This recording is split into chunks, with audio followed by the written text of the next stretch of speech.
100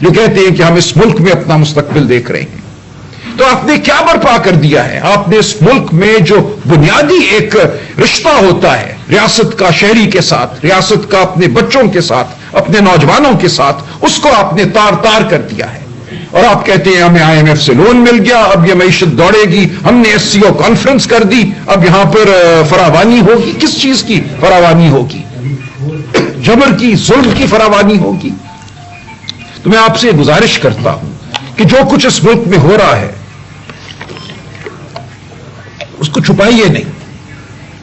دیکھیے، ہمیں یہ کہا گیا عمران خان صاحب کے حوالے سے 3 اکتوبر کو آخری ان سے ملاقات ہوئی، اور یہ کہا گیا کہ اب 19 اکتوبر سے پہلے ان سے ملاقات نہیں ہوگی. ایک 16 دن کا وقفہ تاریکی میں ڈوبا ہوا. نہ ان کی صحت کے حوالے سے کچھ بتایا جائے گا، نہ کسی اور حوالے سے ان سے کوئی ملاقات ہوگی، نہ وکلاء کی، نہ سیاسی رفقا کی، نہ خاندان کی.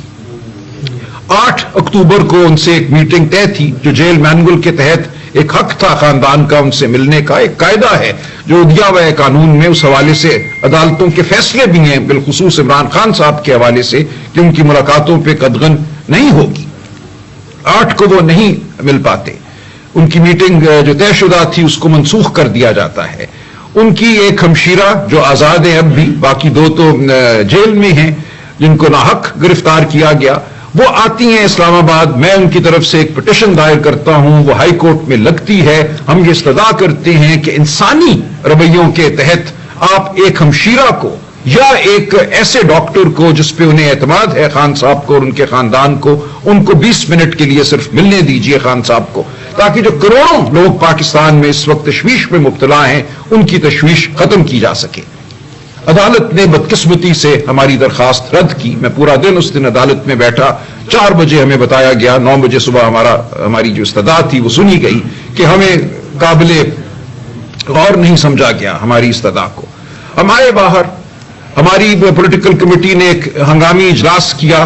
اس میں ہم نے یہ فیصلہ کیا کہ اب ہمیں احتجاج کرنا ہے. ہم قانونی راستہ اپنا چکے، کوئی اور آگے ہمیں راستہ نظر نہیں آتا. ہم عمران خان صاحب کو 16 دن ان کے رحم و کرم پر نہیں چھوڑ سکتے. ہم سب تشویش میں مبتلا تھے، خان صاحب کے حوالے سے، ان کی صحت کے حوالے سے، ان کی فکر تھی ہمیں. تو ہم نے یہ فیصلہ کیا 11 تاریخ کی شام کہ ہم 15 تاریخ کو اسلام آباد میں ایک احتجاج کریں گے. اب اس کے بعد کیا ہوا؟ بہت سوال اٹھے ہیں. میں سمجھتا ہوں ہمیں جواب دینا چاہیے ان سوالات کا. ایک بیانیہ ہے سوشل میڈیا پہ، YouTube پہ، وہ قائم کیا گیا.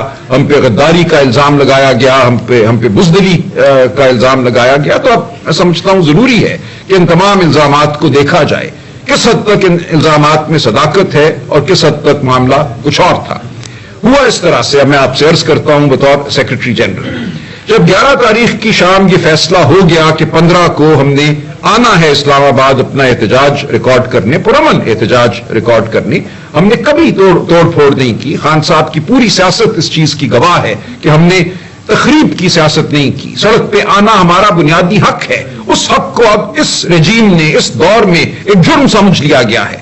اور یہ ہمارے حوالے سے نہیں، جو بچوں کے ساتھ ہو رہا ہے، جو اس وقت پنجاب میں اور پورے پاکستان میں اس وقت جو ایک تشویش کی لہر ہے، جو ہمارے بچے سڑکوں پر آ رہے ہیں، جو ان کے ساتھ سلوک کیا جا رہا ہے، ان کو مجرم سمجھا جا رہا ہے. یہ نہیں ہے مجرم. انگریز بھی اس کا حق دیتا تھا. بڑے بڑے مجمع برپا ہوتے تھے، لوگ سڑکوں پر مارچ کرتے تھے، احتجاج کرتے تھے، نعرے لگاتے تھے. یہ کب سے جرم ہو گیا؟ یہ ایک بنیادی انسانی حق ہے احتجاج. اس احتجاج کو آپ نے جرم کا نام دیا. آپ نے کہا جو آئے گا ہم اس کو مار پیٹ کے ختم کر دیں گے، اس کو مبہوس کریں گے، مقدمہ بنائیں گے یا مقدمہ نہیں بنائیں گے، اس کو اغوا کر کے کسی کال کوٹری میں ڈال دیں گے. آج انتظار پنجھوتا کہاں ہے؟ آج 9واں دن ہے. انتظار پنجھوتا کا کچھ پتہ نہیں، اس کے خلاف نہ کوئی مقدمہ ہے، نہ اسے کسی عدالت میں پیش کیا گیا. تو یہ ہے وہ صورتحال جس سے ہم دوچار تھے. 12-13 تاریخ کے دوران مجھے مختلف علاقوں سے، پنجاب، خیبر پختونخوا اور اس سے آگے بھی MP حضرات کے فون آئے. تقریباً 70-75 MP حضرات کے مجھ سے رابطہ ہوا، اور مجھے یہ کہا گیا کہ جو فسطائیت کا عالم ہے اس وقت 4 اور 5 اکتوبر کے بعد،